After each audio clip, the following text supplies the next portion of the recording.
share with us the rundown today. Ian, please. Thank you all very much for coming to join this session, and thank you to the four guests who agreed to join me on this. We've got 4 parts to the session this afternoon. It's not going to be a traditional a group of experts at the front to show you some things, talk a few things, and then give you a chance to ask questions. It's going to be more interactive than that. I'm afraid you're going to have to do some work. We will begin by warming you up. We'll be sharing a number of examples, both from overseas and from Hong Kong, and having a little bit of discussion around it. And then it's over to you with the table that you have on your seats, for you to be sharing some of your thoughts about change that you would like to see, and how you might like to bring innovation into Hong Kong and work with policymakers on that. After you've done that, Mr. Key and his assistants will take all your ideas and will go and start analysing it. While they're doing that, we'll then have a wider panel discussion, picking up on some of the more underlying things. We'll be starting with some practical examples, and then we'll move into the discussion to some more general points. Then Mr. Key will come back, having done his analysis, and share with you the results of all your thinking. Then we open up to Q&A. So a much more interactive process than some things you've been used to. I hope it works well. In a way, it's an experiment for us too. I do take very much from Nigel's presentation this morning, the value of government doing experiments.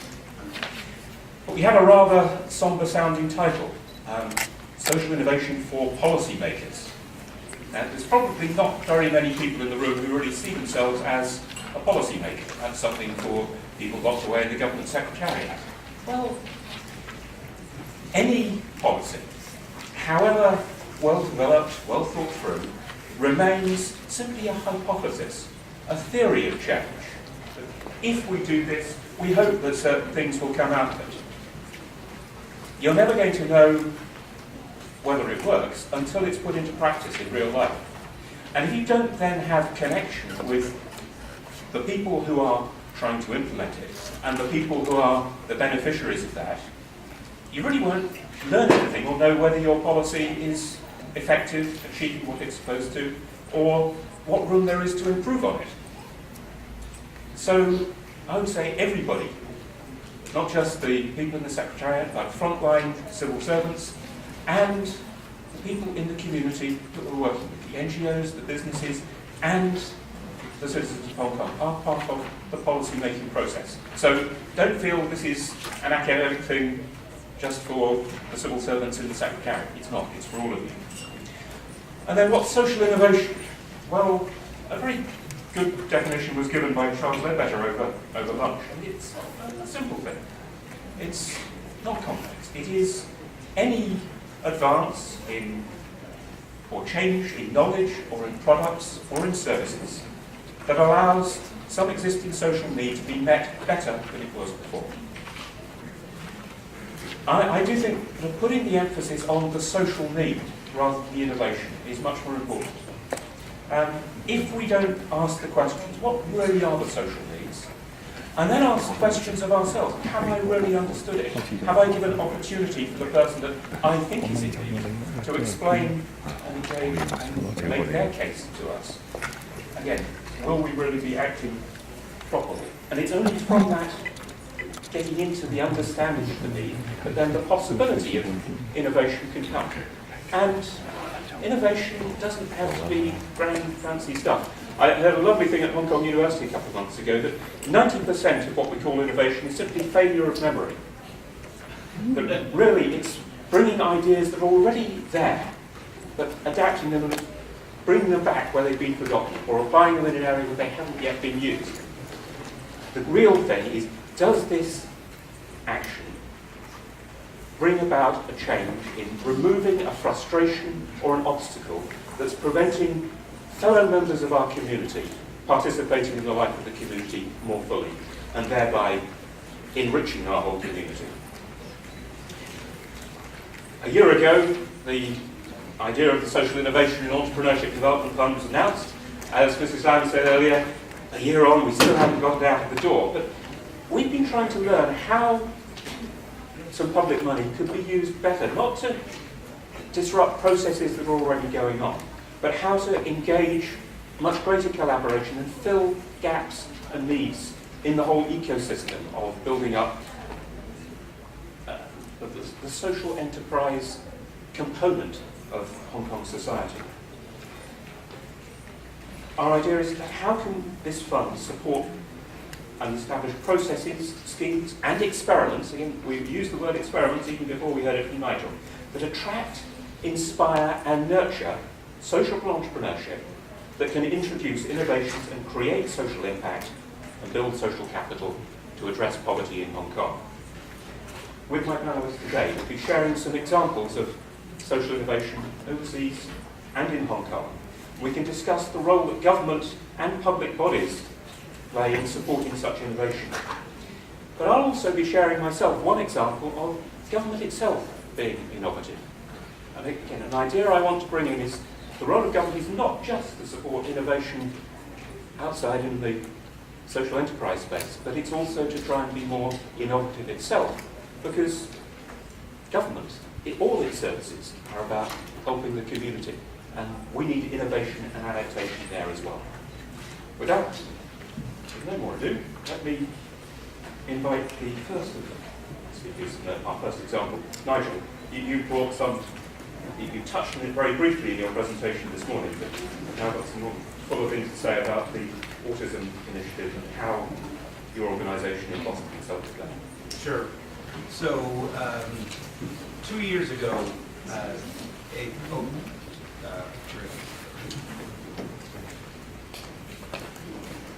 Hello, can you hear that? Here. So 2 years ago, a woman, her name is Marie Duggan, came to us with what we thought was a crazy idea. She had, over her lifetime, over the last 20 years, had developed a certain amount of expertise in thinking about how technology could be used to support autistic children and their parents, sort of learn new tasks and enable autistic young people to navigate life.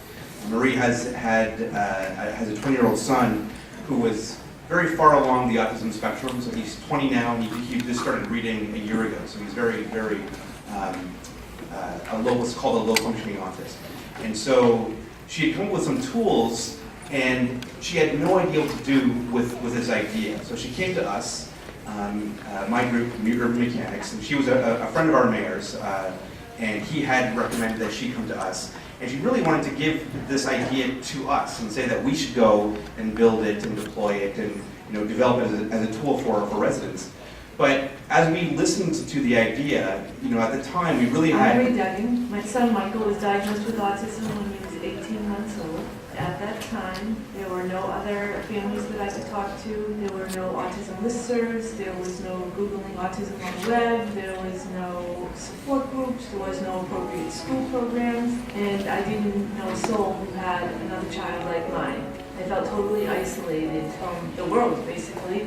At that time, the statistics were 1 in 10,000 children were born with autism.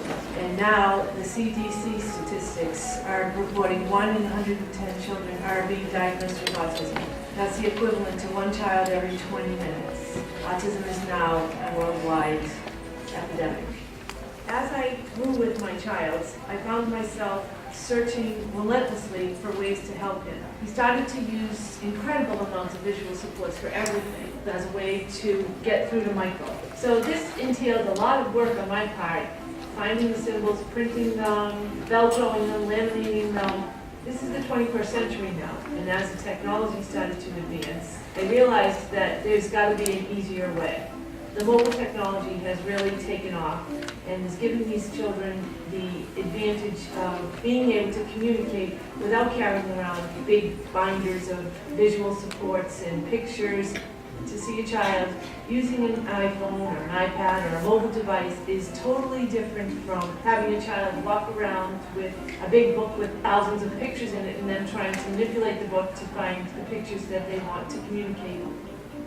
It's less socially stigmatizing. This will open up a big door for families of children with autism. They'll be able to communicate with their parents, with their caregivers, with community members Technology for Autism Now, or TN as we call it, will be a central location for parents that have children with autism that they can go to 24/7. We have educational resources available to them. We will support them with emotional support and visual supports. TN is in the process of developing a series of mobile apps. These mobile applications will be life-changing for a child with autism.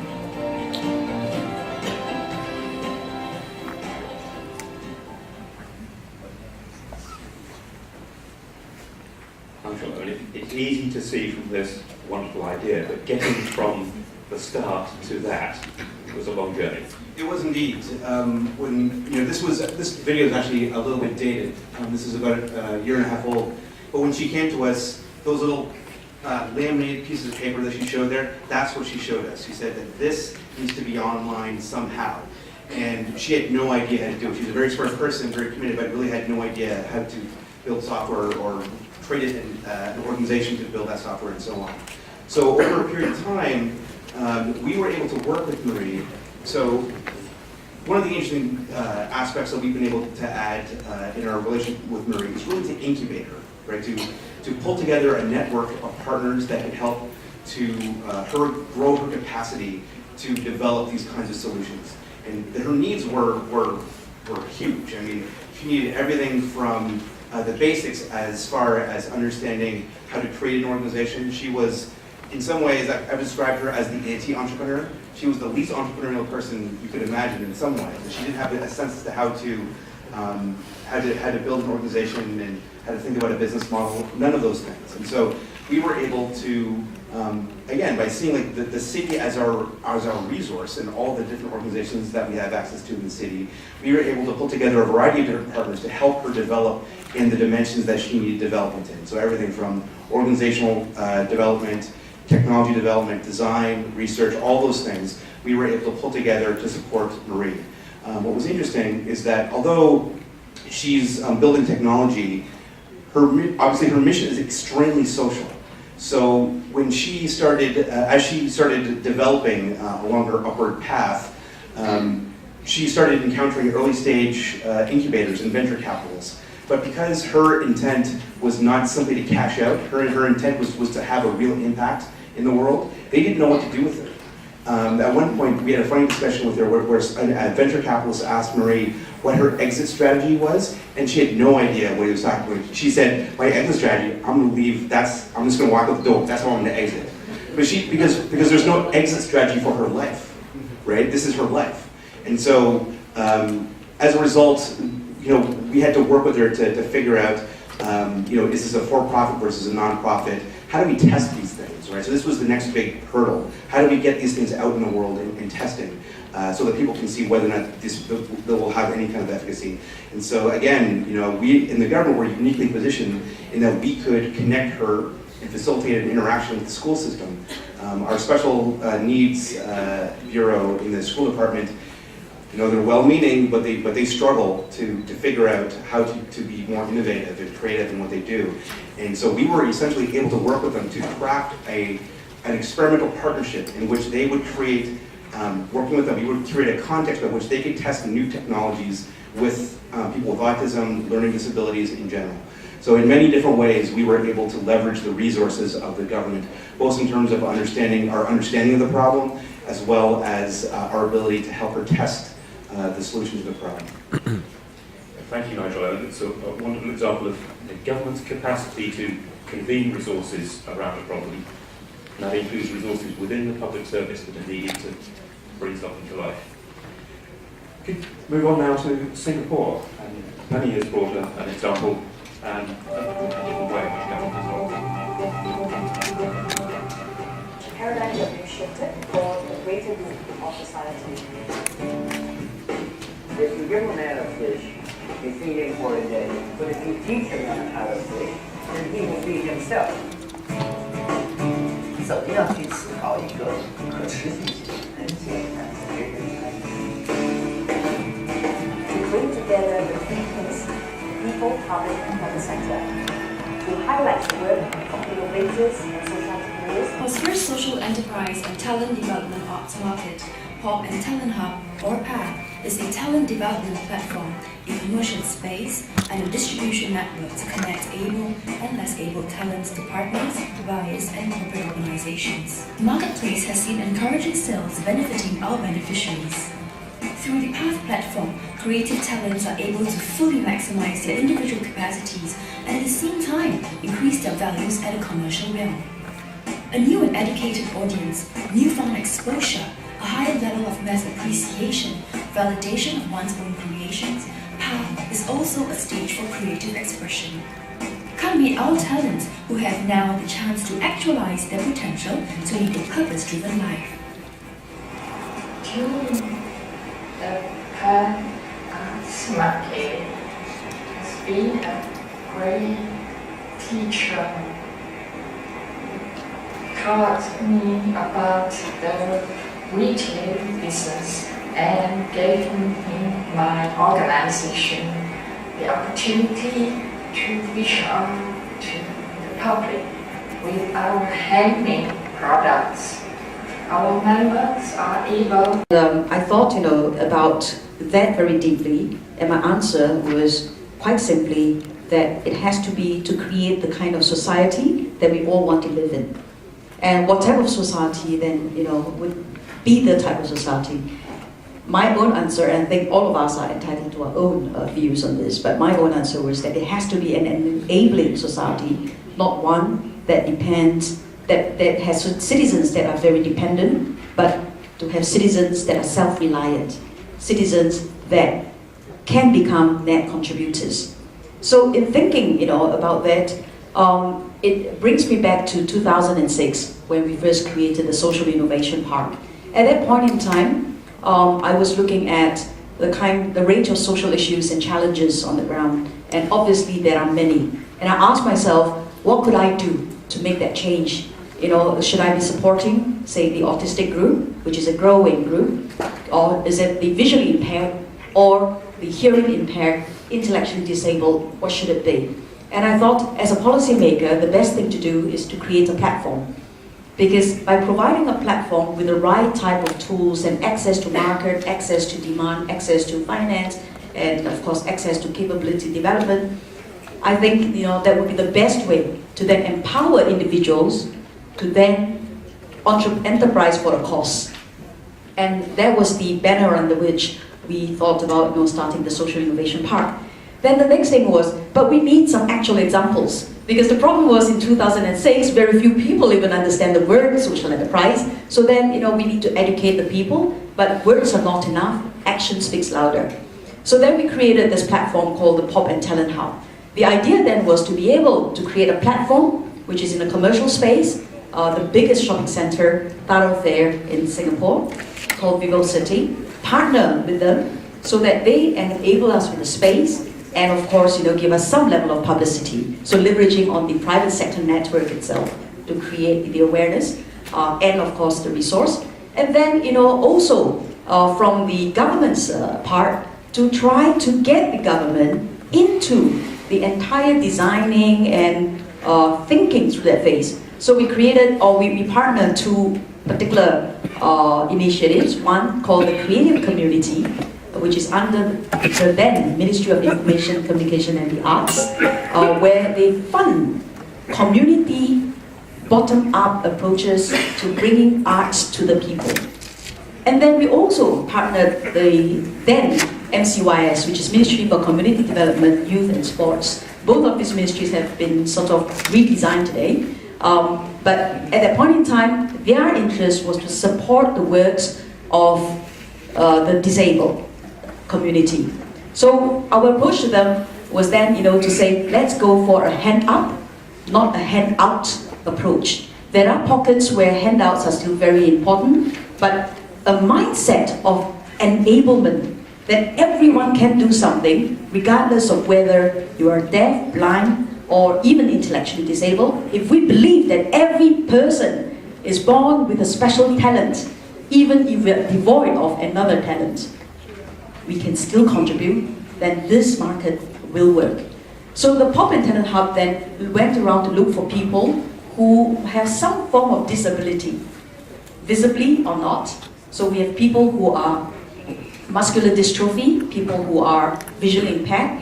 You saw one which is hearing impaired, intellectually disabled, epileptic, ex-mental patients, and ex-offenders, and so on and so forth. And they are all united by their special talents for the arts. So leveraging on what they already do good at, put them up on a commercial platform, not just a charitable platform, but a commercial platform, with the request that first of all, they integrate themselves with the mainstream by being out there. You have no idea how many of them have been so isolated that they even fear the mainstream. Just interacting with normal people like you and I, that they don't even look eye to eye.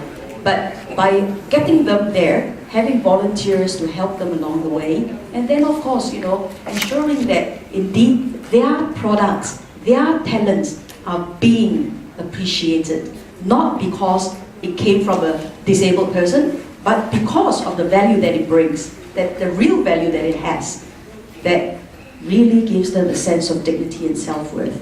So the government, acted really, in this case, not only as a funder, a partial funder, but also acted as a facilitator.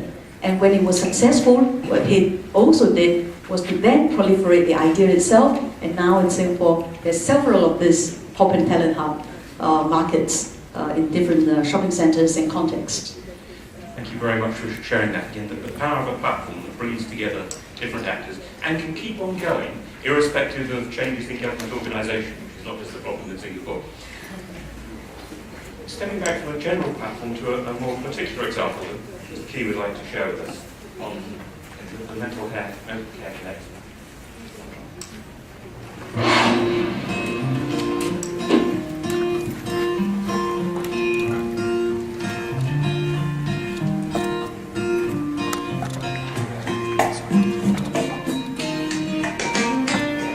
喺實施落工作，我工作係做嘅，其實就好感謝上司完全有屋企人嘅支持，關懷，等我可以點翻嚟身。原來你加入地球之後，佢唔再好似以前咁冇自信同埋喺度，而家佢仲更加積極教導學員投入工作生活。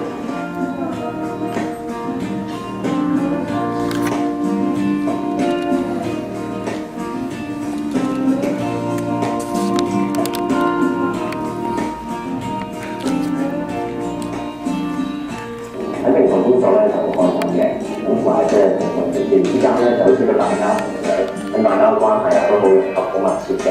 咁同埋喺工作室咧就遇到我太太啦，咁呢個太太就令到我即係喺感情啊同埋工作上咧就可以重新再出發。好多謝領導聘請咗 Henry 做嘢啦，咁都喺呢幾年裏邊咧睇到佢個自信心好強啦，同埋真係好努力啦。咁同埋身邊好多同事嘅大家互相照顧同埋關懷嚇，咁都希望知道 Henry 故事嘅人藉住呢個機會，我想佢哋俾多啲鼓勵同埋關心俾一啲有情緒病嘅人。Thank you.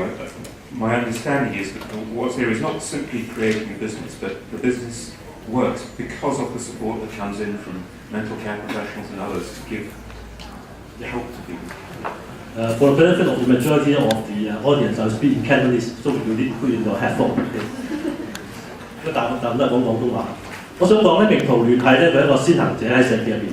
佢喺2002年嗰陣時候係第一間咧喺醫院度咧用咗有啲智障人士咧係揾個卓斯洛一個便利店。咁喺幾年之後咧，佢就揾咗叫復康速遞，係喺醫院度可以免費派發嘅。而嗰個方面咧係幫到佢哋咧，啲醫生咧將啲醫療嘅知識咧都可以幫到其他啲人。咁喺2年前咧，佢都搞咗個 internal ordering system 嘅，幫醫管局一個2000幾萬一年嘅生意。領導聯繫咧喺唔同嘅社會企業嘅範疇入邊咧，佢都係第一個先做到一樣。其實 innovation 咧亦都係代表緊一種嘅先行者，一種 first mover。喺過往嗰12-13年入邊咧，其實政府同埋佢哋嘅母會咧一共俾咗投資咗大概1117萬，大概1100萬。佢每年做嘅生意咧係7100萬，差唔多係6倍嗰個生意額。但係佢每年出人工俾啲智障人士咧都係出嚟700幾萬。如果我哋將佢哋啲智障人士唔計啲普通嘅員工，將佢哋嘅工資作為一種嘅 social impact benefit 化，因為佢哋好難去揾到呢咁嘅工作做。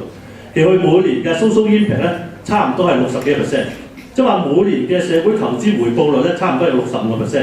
佢經已做咗12年，夾夾埋埋咧已經係等於咧係1蚊咧變7蚊，已經700幾%accumulated 嘅社會投資回報。呢個 social impact 700幾%呢個 social impact 咧，其實只係講緊佢喺錢方面。其實對於啲員工咧都好大嘅改變。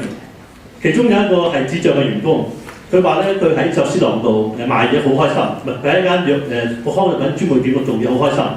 佢最中意咧向啲老人家介紹俾佢聽咧點樣用啲成人紙尿片，因為咧佢係一個智障人士咧，啲人成日都覺得佢係智力低嘅，成日都要教佢嘅。佢永遠都做學生，但係當有老人家去教嗰陣時咧，佢開心到不得了。呢啲就係佢嘅生活，所以唔係單止俾多份錢人工佢嘅，其實都幫佢建立能力，建立佢自信心。佢哋好多亦都有支持就業 supported employment 變咗做公開就業嘅實，可以到其他地方嘅工作。另同聯繫呢個頭先講話係有700幾% accumulated 嘅 social impact 咧，亦都反映緊香港政府有2個基金都係咁樣。創展才能咧係2001年開始嘅，咁最後幫佢計個數咧，其實喺佢嗰 support 嗰幾間嗰50幾間機構入邊，政府平均俾1蚊佢哋咧，佢大概揾6-7蚊嘅生嘅每年嘅營業額，交租正常人人工買貨之後，佢出糧俾啲弱勢社群咧，每年咧大概有7至7字。佢平均嘅壽命咧社企咧有9.3年。喺嗰段時間入邊咧，即係話弱勢社群咧係得到7個月，1蚊變7個月。所以公帑咧係用得嚟物超所值 ，OK， 係用得其所。另一個基金大家知道咧就係火門窗自強。火門窗自強咧大概到而家為止有6年嘅時間，咁佢都可以計翻佢嘅社會投資回報啦。大概咧1蚊咧係等於3個8，可以講1蚊係4蚊。即係話而家香港政府2個關於社企嘅基金入邊，有個咧係有4倍嘅效益，有個係7倍嘅效益，平均嚟講大概有5倍嘅效益。咁呢度講緊咧就 public money is well spent， 其實呢個講法。而呢個情況咧喺香港400幾間嘅社會企業入邊咧，其實政府資助嘅佔1半，另外有差唔多30%咧係 NGO 開嘅，其他啲咧係私人嘅開辦。咁可以講法，香港成個社企運動入邊嘅社企，其實可以講緊咧，你見到個社會投資回報率咧，差唔多係有4至5倍嘅勢。咁呢個都係我哋覺得，我哋喺量度我哋嘅社會效益嗰陣時候，香港雖然喺個 scale 比其他世界上其他國家可能唔係夠大，因為我哋都係好細嘅地方我做一個，但係 in terms of 我哋嗰個先進嘅程度，或者我哋個深度，能夠好清清楚楚能夠 articulate 嗰個 social return investment 咧。其實我哋係比較少數地方可以做得到，咁我都希望呢種方法咧能夠繼續做啊。除咗係錢之外，我想講嘅喺 qualitative 方面咧都發覺又唔一樣。咁大家都知道咧，我哋譬如黑中對話最出名嘅就係佢哋一種叫轉化性嘅效益。當佢啲顧客嚟到幫襯佢之後，知道嗰啲導賞員原來唔係帶住夜視嘅，真係視障嗰陣時候咧，佢哋好深嘅感受，佢哋能夠將佢哋嘅弱點咧變為一個優點，可以幫到佢哋。如果大家去過聽障人士餐廳都知道嘅。最能夠招呼外國客人嘅就唔係啲正常嘅員工，係聽障嘅員工，因為佢哋用手勢面部表情去做。咁呢都係講緊原來社企可以發揮將啲弱勢社群嘅弱點變成優點。除咗呢個 transformational impact 之外咧，亦都有啲社企見到嗰啲咁嘅受幫助嗰啲 beneficiary， 當我哋脱離咗貧困嘅環境，變成低收入人士嘅時候，佢哋已經幫緊其他啲人。呢個講係個 ripple effect。喺最極端嘅例子咧，我見到一個幫一個，呢幫到第5層。所以咧唔好大家睇住而家香港社企只係幫緊嗰6-7千嘅弱勢社群，其實佢影響身邊嗰啲其他啲人。最後尾有一點我想講，除咗頭先我哋講嘅 transformational impact ripple effect 之外，而家我哋都發覺咧好多原本係諗住幫人嘅人，我諗無論係義工或者投資者，佢喺弱勢社群身上咧見到佢嗰種生命力，佢點去面對嘅困境，嗰種 reverse impact 都好大。咁呢就係講緊點解我哋覺得我哋繼續推動我哋香港嘅無論係社會企業或者係社會創新。我都希望咧用到呢種咁嘅方法，希望可以幫到更加多嘅啲人，係用得更加成本效益更高更大，咁可以幫到其他人。Thank you. We turn from a long-established social enterprise to a recent start, but one that's considerable interest.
is the one with the longest history in Hong Kong. They were established 150 years ago.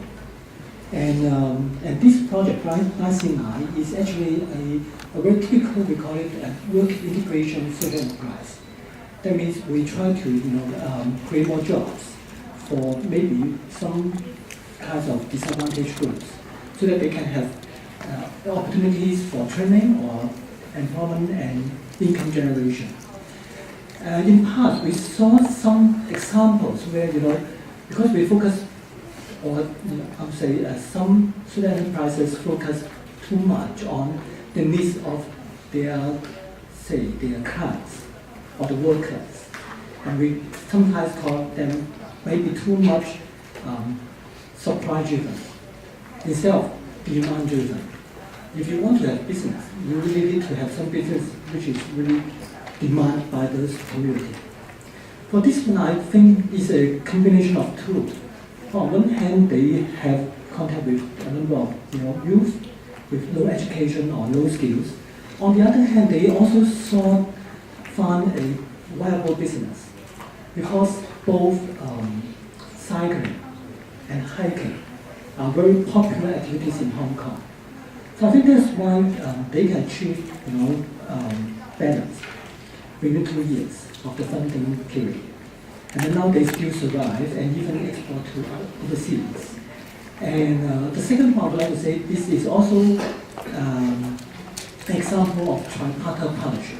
Quite often in Hong Kong, among many different social enterprises, they got funding from the government. They started from for 2 years, and then they're run by NGO, and they have collaboration with commercial sector. Like for example, a hotel, which will refer their clients, their guests, to join this kind of eco-tours. The government's role, I think so far, was more on the startup fund. But I see that there is a lot of potential for Rising Eye to further grow and for government to come in, just like what Nigel said this morning. And if we try to promote ecotourism to our tourists, then maybe more people would like to join this kind of activities, and we can have a bigger scale, more people involved, more people benefit.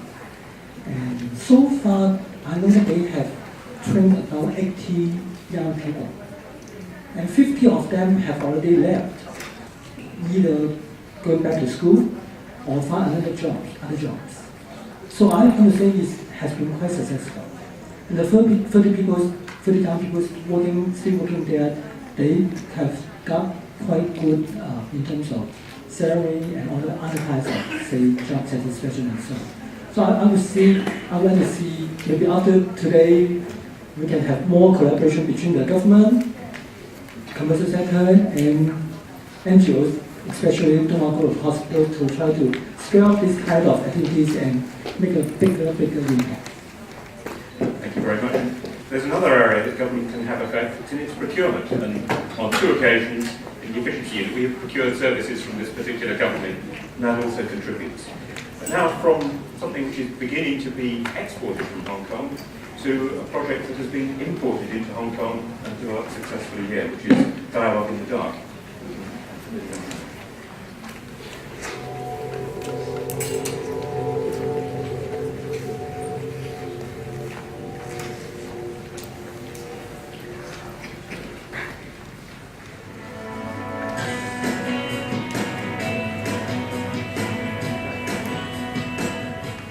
希望幫到呢個視障嘅朋友揾到一份有專業嘅工作，使佢哋更加融入到呢個社會嘅。我哋希望透過角色嘅互換，即係話正常人突然間去到黑暗環境，完全喪失視力嗰種無助感，而呢個失明人喺黑暗嘅環境，佢可以揮灑自如嘅強勢使到大家理解到所謂弱者、所謂強者其實同環境有關嘅。 而家我先自己打個聽覺先啊，聽到有啲咩聲啊 ？OK， 好啦，咁大家聽住 Daniel 把聲，向我聲音度行過嚟，一齊準備過馬路好嘛？好。可唔可以話俾我聽？點樣先至知道去到馬路邊啊？有啲唔係啲揼揼隻腳嗰度有啲揼揼地㗎。警告聲啊！咁你發覺你右邊邊咧有啲揼揼嘅聲啦。揸咗 DIP 呢份工作之後咧，我覺得會好開心啦，同埋覺得呢份工好有意義，同埋令我好有滿足感。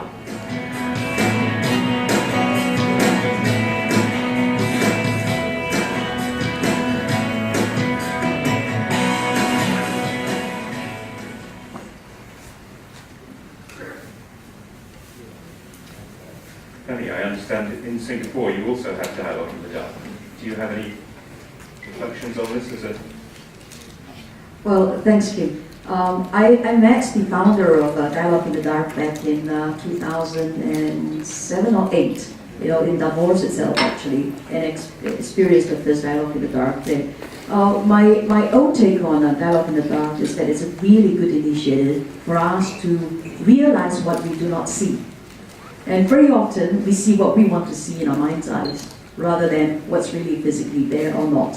And I think, the video just illustrated that, if you change the circumstances, then sometimes that disability becomes an advantage, which can be used. So by the same token, it's about creating environments, physical, mental, or otherwise, that enables those who are lacking in a particular faculty to do well and do good. And perhaps that, for me, is the challenge, not just for the policymakers, but also for their family members, and the people sector, and of course, for the commercial sector, the private sector, to really think about serving the underserved. Thank you. One other aspect of Dialogue in the Dark is that this is a business that's running and has had no support from government at all. It's proved itself and is operating without. So there's a vast variety of social enterprises, some that do need government help to get them started. Others are capable of operating without government support. But getting a framework where all of these different activities can be operating in society to its benefit, creating a really innovative culture where people's ideas can be traded with each other and you get more, is to be encouraged. But as I said at the beginning, it shouldn't just be government thinking, well, these are things that can happen outside government. Government itself can be an innovator. And the example I've got, it's one that I know because my unit has to run it, but I'm very conscious that this isn't the only point of innovation within government to bring better services. So don't just think this is the efficiency unit saying we've done well. And at the heart of it is the fact that it would not have worked without cooperation from lots of government departments. And it began with an experiment, how in one area, public hygiene, could you link government departments together to remove the frustrations that citizens have and trying to get their complaint or issue acted on by creating a central call service. Video.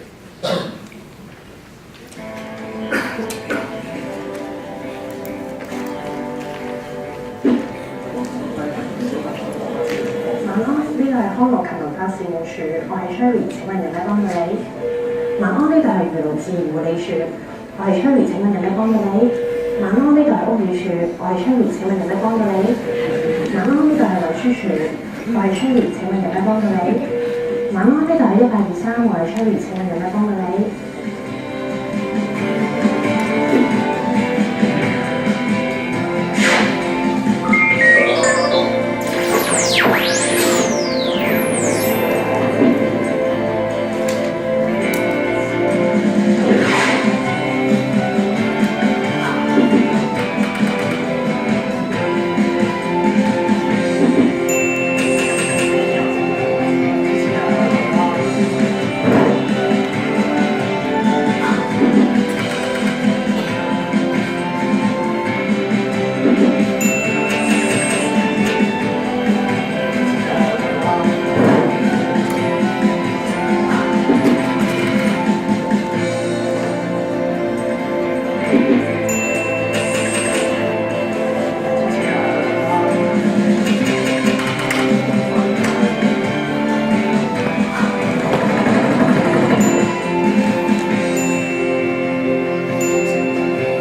different levels of innovation in this. It's not simply making it easier for the public by giving one number, but it's taking the knowledge that was in the heads of hundreds of different people across government and putting it into a knowledge base so that the inquiries can be answered directly at the first point of contact. 1823 isn't a referral point that sends it on all over government and leaves it for them to deal with. We've taken the information so that 98% of the inquiries now have been made. We can answer the public directly with the information that they need. We can make sure if they have a complaint, it goes to the right person and a report is made back as to what progress is done. So it helps build trust and connection between public service and the public. You have a similar arrangement in Boston, I think? We do. These kinds of systems are very popular in the US, and some are done quite well and some are done quite poorly. One of the things I think that is central, and I think that you see there are kind of two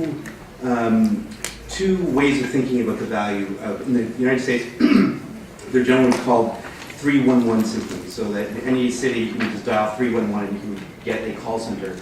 On one hand, you have a group of people that think that by making the collection of citizen complaints more efficient, you can drive down cost, right? And that you can reduce the number by making it an automated phone system. You can drive down the total number of calls that come in and so on. You can build apps and so on. And that's certainly been New York's approach. And then there's another camp that says, in many ways, it kind of gets to your last point there, Kim, which is that this is fundamentally about building trust between residents and government, in that you're talking to a person, you're not talking to a computer. And I would say that, early on New York got a lot of attention because of their 311 system, which was all automated and very sexy in some ways.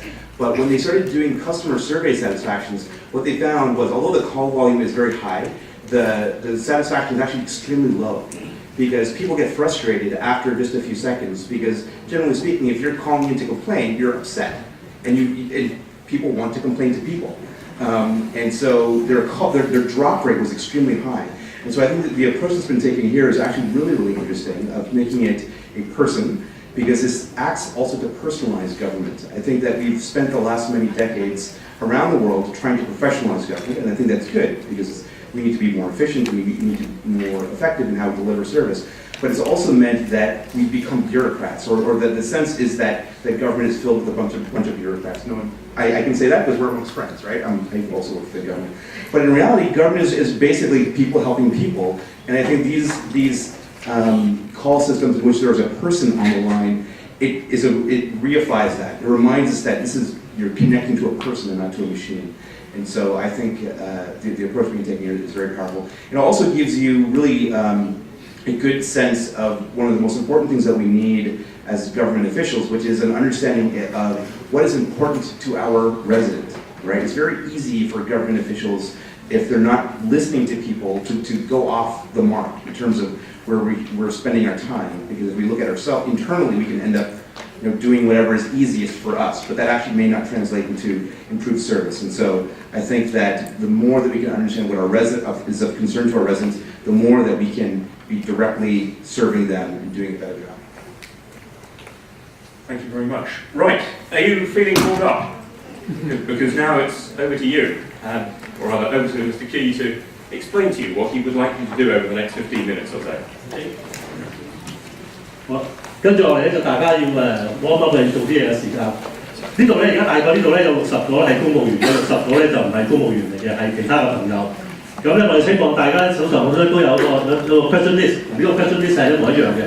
就有2張黃紙，咁好簡單，我 group 一下啲 question 係啲咩嚇？咁大家俾 input 嗰陣時候咧，譬如第一項係講緊咧，就係如果大家可能係相熟清楚上海或者係新加坡或者係美國或者英國。 佢哋有啲乜嘢咧喺政府方面咧，佢覺得係扶貧係做得好好嘅，大家可唔可以將啲意見可以擺落嚟？我哋香港可唔可以照樣去做？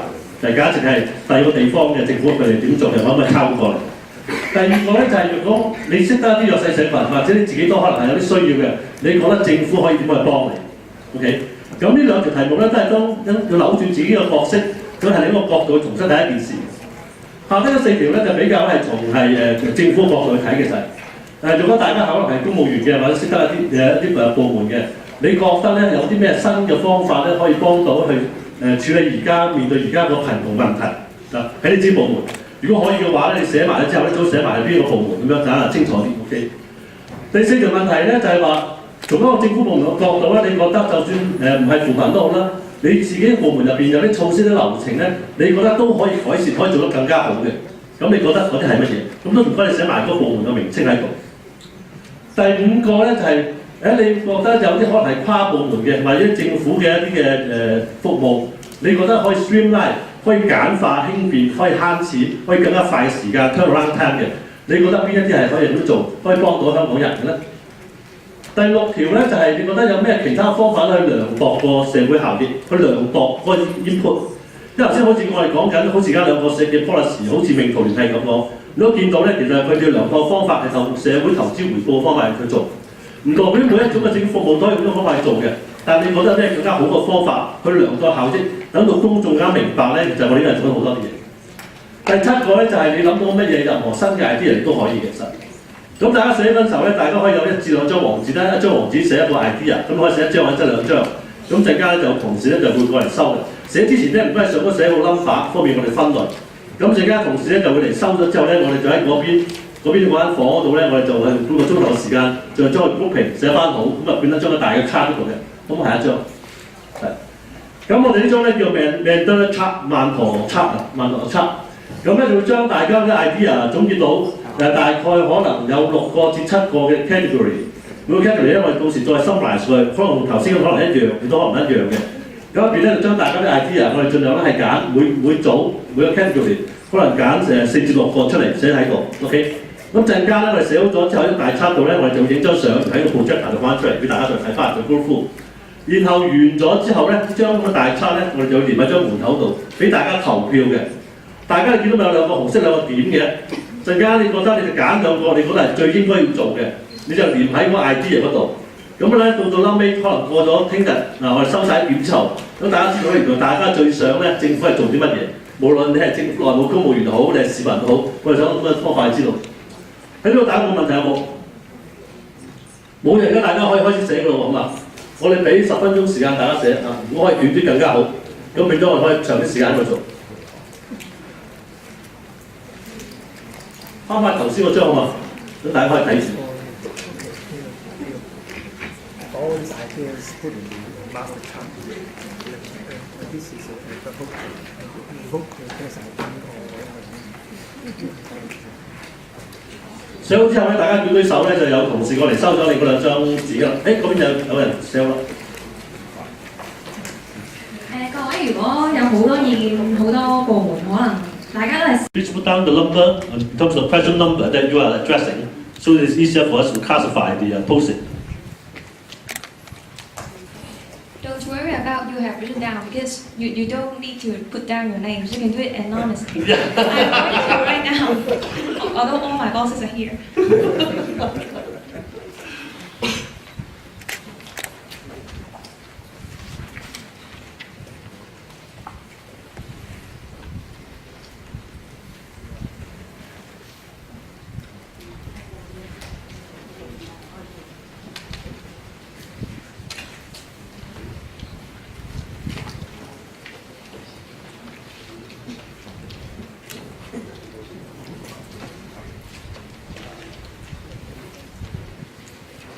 我見到大家都好認真、好踴躍咁寫緊啦。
俾多2分鐘大家寫，跟住我哋要開始工作啦。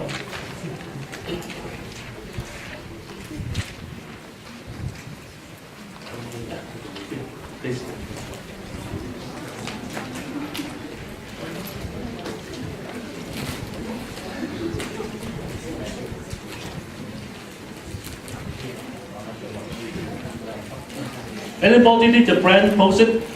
有冇需要再多寫多啲？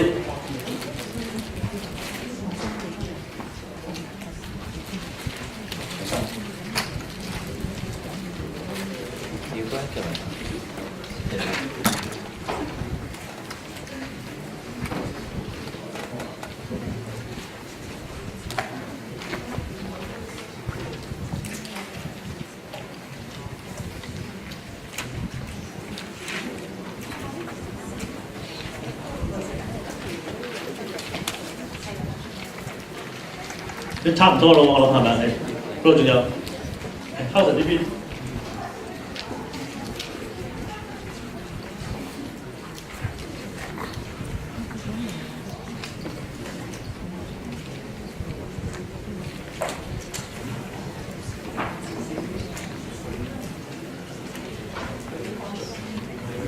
好啦，咁就So Kim, I think there's about it. Yeah, pass it back to you. Thank you very much. All the best with your efforts to make sensible of that. Right, while Mr. Key and his hard-working team get on with doing the analysis, I'd like to invite the colleagues who are still here to pick up on some of the threads that have come forward through the presentations so far. Let's start them off with one particular question that concerns me a lot. Since we were asked to set up this new fund for social innovation and entrepreneurship development, a frequent conversation I've had has been with people in the banking or philanthropy field saying, we're really worried about this, that we're finding it difficult to find people who've got ideas that are worth investing in. If you're going to come and put government's money into this, what business do you need for us? That elsewhere, government has set up innovation. Or to think about other kinds of return on investment, social return on investment. But I think that there are probably, when we think about the range of possible social investments that people could make, only a subset of those are going to be financially viable using conventional metrics that venture capitalists would want to use. I think there's probably a whole other set for which, you know, we're talking that the return on investment, which will be much more about social returns or maybe break-even kind of in terms of dollars, but that will have these sort of social capital kind of returns. And I think that's something that government is well positioned to be able to do. So I think that's important that government not think exactly like the venture capitalists in terms of the numbers. And so that I think they can be quite complementary in this way, where the venture capitalists want to think about, you know, their 70% return after 2 years, whatever it is, you know, that leaves a lot of room, I think, for government to be more of a socially responsible investor. I remember that this morning, Charlie talked about this issue. I think he said that the most important thing should be scale instead of ideas, because there are many ideas. But how can we, you know, really scale up at least certain kind of ventures would be most important. I would share some of my experience in Hong Kong. As the Hong Kong Council of Social Service, we work with quite a lot of corporations and foundations. I see that many people want to do things. But when we talk about scale, really we want to scale up something. I'm not sure maybe people can respond. It might be quite difficult for an individual corporation to really scale up any initiative to a territory-wide program. And very often we would rely on the government to do this kind of territory-wide things. And so that's the dilemma. When we say we want to engage corporations, business sectors, public sectors, but their scale might not be really high. But when we talk to the government, usually the government are quite skeptical when we talk with them about something long term. Because Hong Kong government we have a lot of money in our research, but it's easier for government to do something one-off. So they would like to give one-off startup grant instead of really to make it a universal thing, a long-term thing. So how can we strike a balance between government's work, government's role, governance principles, as well as how to engage more corporate to really we can scale up some good things. That's I would say I would not say that we should put all the responsibility on the government. I would say we should somehow come together to work out some possible solutions. And we all have to share some of the responsibility together. Penny. Kim, I was a little startled, with the question about the government crowding out the funds with the introduction of the 500 million fund. So congratulations on that fund itself to start with. Because I think we're still in early days, and there's no good funds that could be or would be rejected by the sector, and I think the sector can absorb a lot more funds than that too. So in a sense, then the question is, how do we make best use of the $500 million fund? As a policymaker, that would be foremost in my mind. And as I alluded to earlier on in the discussion, I think the government's role, or one of the key role that the government can play, which most other sectors, meaning the private sector and the people sector, cannot do as well, is probably that of sending signals to the community, to the industry. When the government shows interest in a particular segment, we know that the private sector would usually take a lot more attention and put investments into that area itself. And where the signals aim at, say, community development kind of work, then you start to see a lot more interest from people from all around in that particular initiative.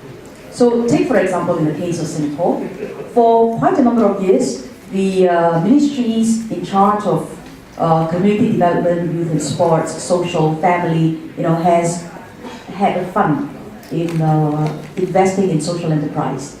The fund is not a lot of money, it's about 3 million Singapore dollars every year. And it sends a relatively positive signal. In 2000, and therefore we saw a rise of social entrepreneurs. However, 3 million is not a lot of money in the context of what businesses are worth, right? So if you're an entrepreneur, where do you want to go? Create social dividend and make financial sustainability, or just go for pure for-profits and then make the money, give a check, take a picture on the stage with a token of appreciation, get the applause? Which one would be easier to do, right?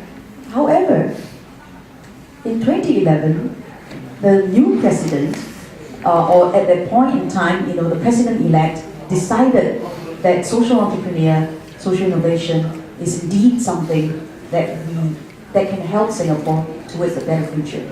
So what he did then was to augment a particular president challenge and initiated an initiative called President's Challenge for Social Enterprise.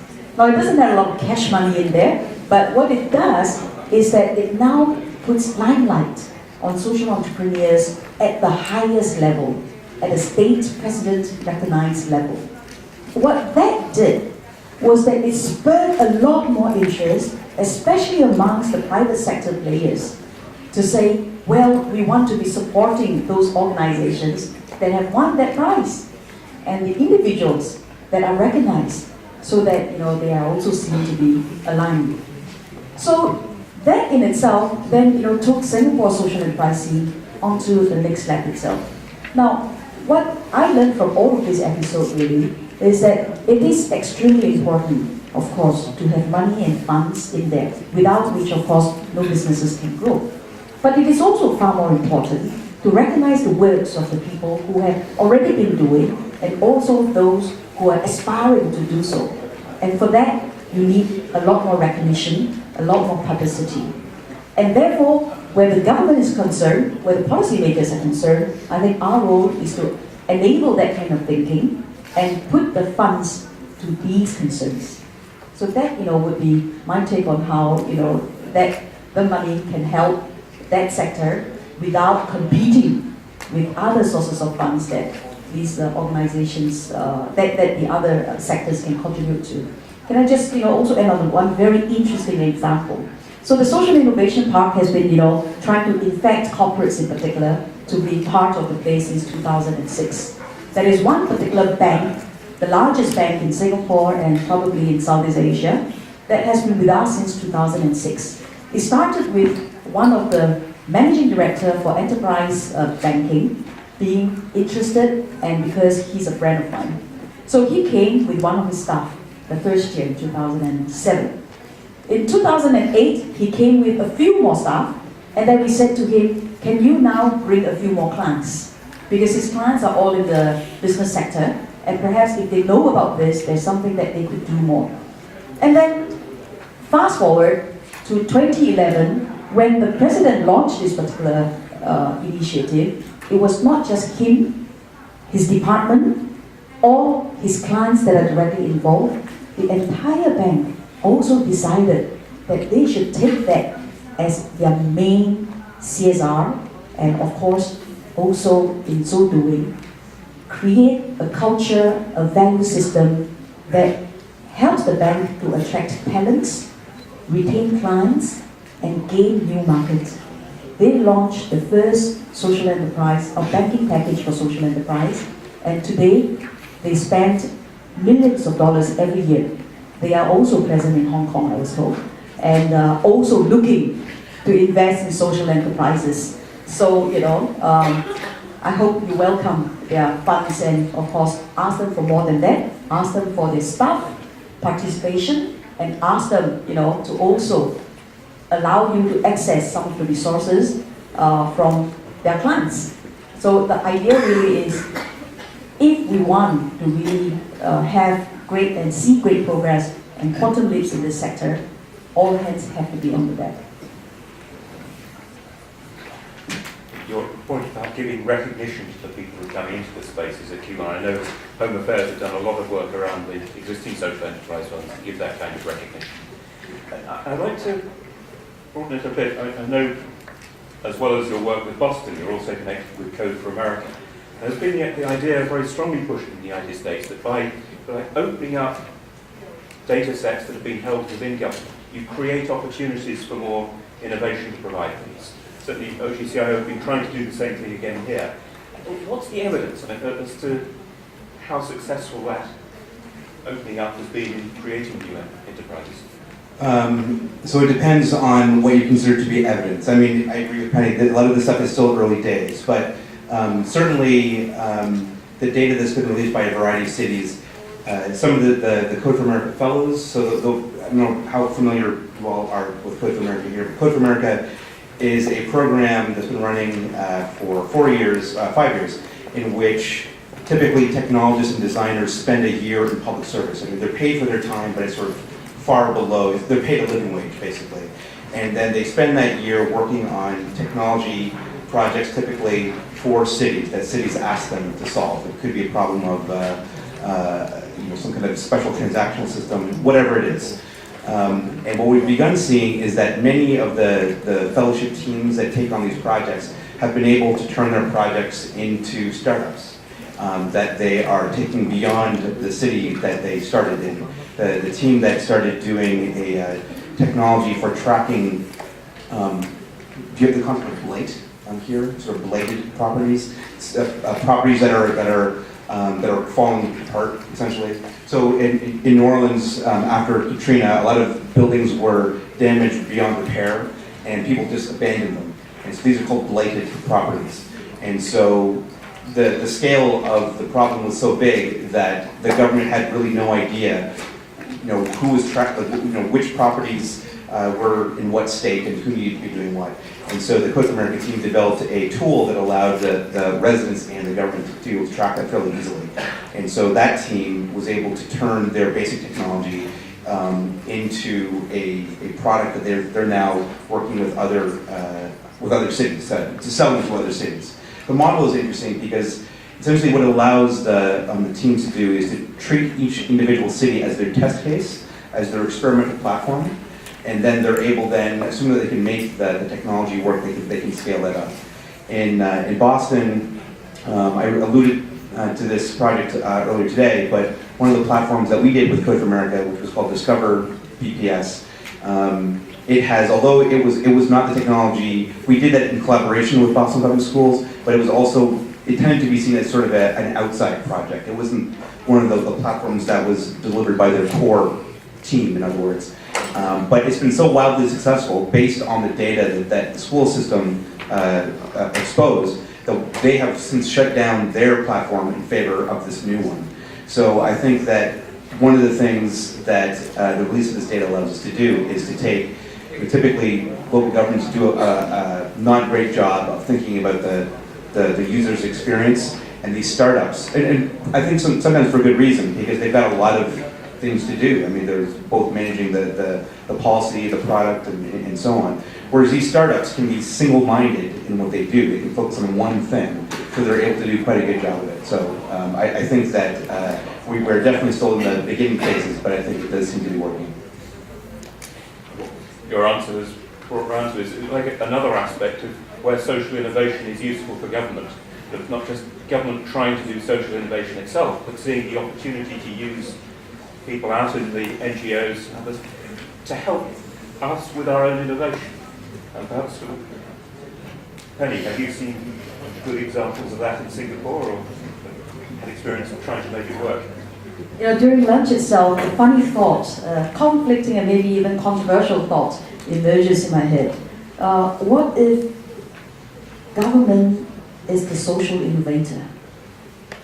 Would there be a conflict there? You know, but can government be social innovators? And the more I think about it, the more I think that as a possibility and a reality in some places. Perhaps not in the case of big states, you know, with big federal government, maybe still, yes, but, you know, maybe the cities, the mayors have really in the last, I think, 2 decades or so, been playing a very, very critical role in transforming cities, in transforming the social compact. And I think, you know, there's a huge degree of innovation in there. I think New York is a very easy example, Boston itself, you know. And in the case of Singapore, in fact, a lot of the time the government takes the lead in changing paradigms. One of the most recent projects that the government has decided to embark on is this thing called Love Punggol. So Project Love Punggol. Punggol is my constituency. It is the first, it is a very young and probably the newest constituency. When I say new, I mean like 10, 15 years old. Yeah? And this constituency itself, when I first took over in 2001, was a constituency that nobody wanted because it was too far away and there was nothing there and so on. But today it is the fastest growing constituency in the whole of Singapore, and it is also going to be the largest township. A lot of people are clamoring to move in there. The reason being that it is also the first eco town in the tropics. How did all of these things happen? It's really because the government has worked very, very closely with the grassroots organization to shape the town itself. And the latest experiment that we tried to run was to use the technology or the technique of OpenIDEO. If you're not familiar with OpenIDEO, it is a method where, you know, you put up a challenge. So the challenge that we put out there was, how do we create a more pleasant environment? Here I'll let you in on how it originated. So you see how a small problem becomes a systemic solution that we're trying to, you know, get at. The small problem was there was too much dog pee and dog poo.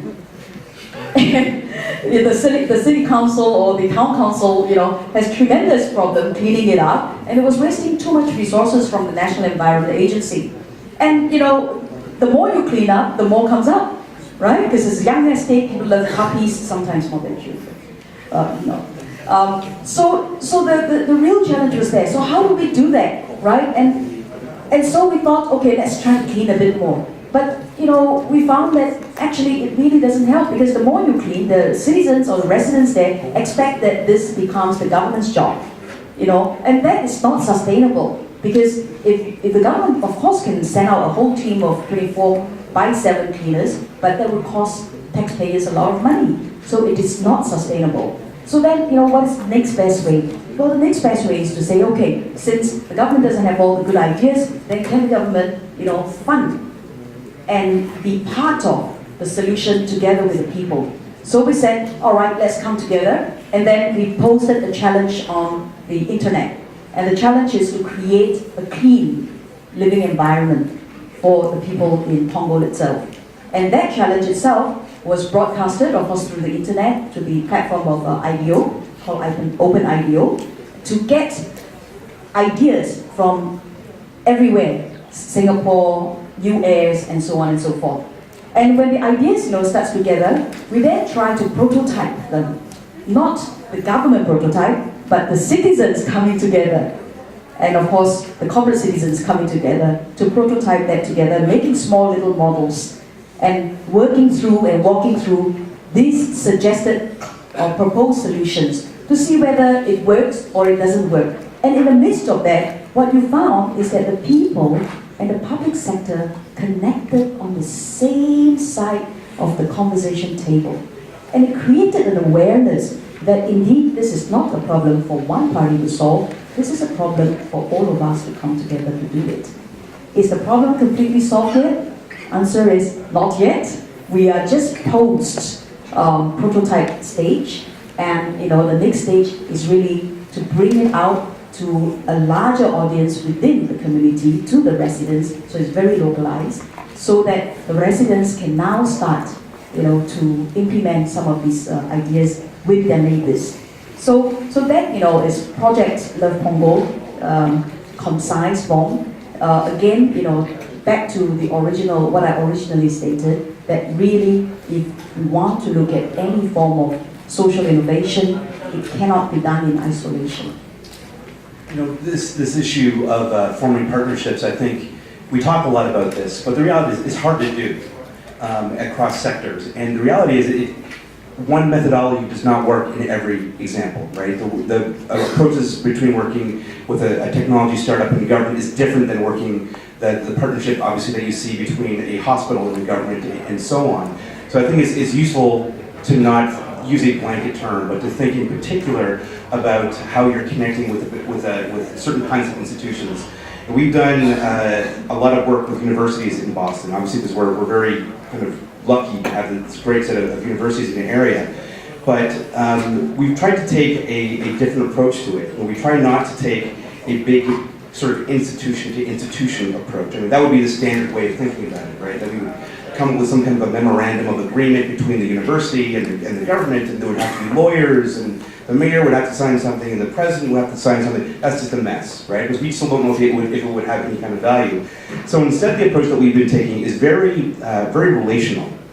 So what we'll do is we will look for interesting people at university that are doing work that is of interest to us, that we think there would be an opportunity to collaborate, and then we build a relationship with that person. And then we rethink the way that the sort of, in general, what I've seen in terms of how governments connect with universities, there's kind of two models, there's two standard models. The first is sort of institution to institution, where the government simply sees the university as a taxpayer, or non-taxpayer in the case of the United States, or it can often be as you've got a researcher that wants to study the impact of something that the government has done, right? But in a lot of ways that misses the point, right? That misses a huge opportunity. And what we've been trying to do is to rethink that partnership. There's lots of different ways, but a way that we've been trying to think about this is that if you think about the standard way that we develop policy and we roll it out is that something happens, we develop a policy, we roll it out, and then the universities will study what we've done, right? And then they might criticize us for not gathering the right data at the end, right? Instead, we bring the universities into the room at the beginning, at the generation of the idea. One, so that they are making sure that we're generating the right idea, but also they're part of the creative process. So they're not only involved in an analytical context, but they're bringing the skills that they have as creators and thinkers and inventors to the table, so that we get a very different kind of collaborative partnership, one in which they have as much stake as we do. And so, in the model where they're simply analyzing what we do, they can stand back from afar and sort of analyze what we do and be critical. But now we're we are creating a context by which they can be creative about what they do and have a broader stake in the community. So I think that's useful for us to be creative in how this sort of cross-institutional collaboration works. Can I quote an example to try to maybe to comfort the government officials here and reduce the fear of working with NGOs? That would be this year the government has formally set up a poverty line the first time. This could be a very controversial job. And if you are concerned about this, you may recall that, say, at the very beginning of the Commission on Poverty, when we started to talk about this thing, there were quite a lot of NGOs or grassroots organizations coming out and expressing different kinds of discontents about the methodology to be used by the government. But actually, that methodology has been used by our council and Oxfam Hong Kong for more than 10 years. And hence, seems that we have the role to help to explain to the NGOs, the grassroots organizations, about, or at least to help to reduce the misunderstandings. And I can just tell you at the end, when the government really released it in September, there was not really any major controversies. And at least the media, I think quite a lot would recognize that as something very reliable and a very good attempt of the government to do this job. I would say if the government did not really adopt the methodology of our council and Oxfam Hong Kong and make another one, then maybe it would not be so smooth, and there could be more debates. And at the end, the government would have more troubles to satisfy, to convince people and our legislators or the media. So, well, of course, because the director of Oxfam Hong Kong and myself are both involved in the Commission on Poverty and in the process of developing the poverty line. So we got a chance of giving our input to the exercise, and so the collaboration has been quite good. And I hope that this could be some examples in the future where the government will find that working with NGOs could be really helping, but not troublemaking. Can I just hop in very quickly on Hoi Wai's example of bringing in other parties in the policy design process far earlier than before. That in itself is quite an innovation, and in fact there are rigidities and obstacles that might come up. But the comforting thing is really that if you involve people earlier on, whether they are grassroots, whether they are residents, or whether they are NGOs or even the private sector, if you involve them earlier, the good thing is that at the end, when you reach some kind of consensus, you know that you have champions on the ground to help defend it. And you don't necessarily have to go out there to beat your chest, And another example, very quickly, is that we are now developing a cycling network across the town itself. And that's because there was a lot of issues about cyclists being on the pedestrians track and pedestrians being knocked down by cyclists and so on and so forth. Now, that's a common problem in many cities. And so the idea was to put in a bicycle track. But the question then is, how do you put it so that people, use it the way that you intended? And again, ask the users, why decide on the drawing board by an architect or some city planner? Why not ask the users? They should know best, right? And then the role of government is to put this feedback together and then go back to the drawing board and put them together. The process may take a little bit longer, but you know for sure that when it's implemented and it won't satisfy everybody, there will still be some people who will be against it, but those who were part of the process will stand up and help you champion it. For that, I think we have to remember something, that the fastest growing industry that we have seen in the last 10 years has been a peer-to-peer industry. whether it is Facebook, Twitter, or any technology or company that you name, it is a peer-to-peer sharing technology company that has risen fast. And the latest rage, of course, is the sharing economy or collaborative consumption. Airbnb, Zipcars are all examples that within 5 years, they have now become billion-dollar industry, fastest growing than many of those traditional industries. And I think we cannot ignore the peer-to-peer effect. So to be an effective government, to be an effective policy maker, we need to consciously evolve ourselves, connect more with the citizens, and obviously, to allow them to also be producers of some of these policies or implementers of these policies. Because only then can we ensure a smooth transition into the society that we want to be.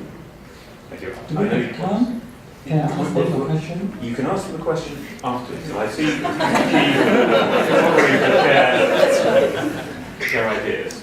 And I think it's great. We've been talking about collaboration, the need for it, and the fact that it's successful. And, we do have fears sometimes as civil servants in engagement, but perhaps the biggest fear is our own fear.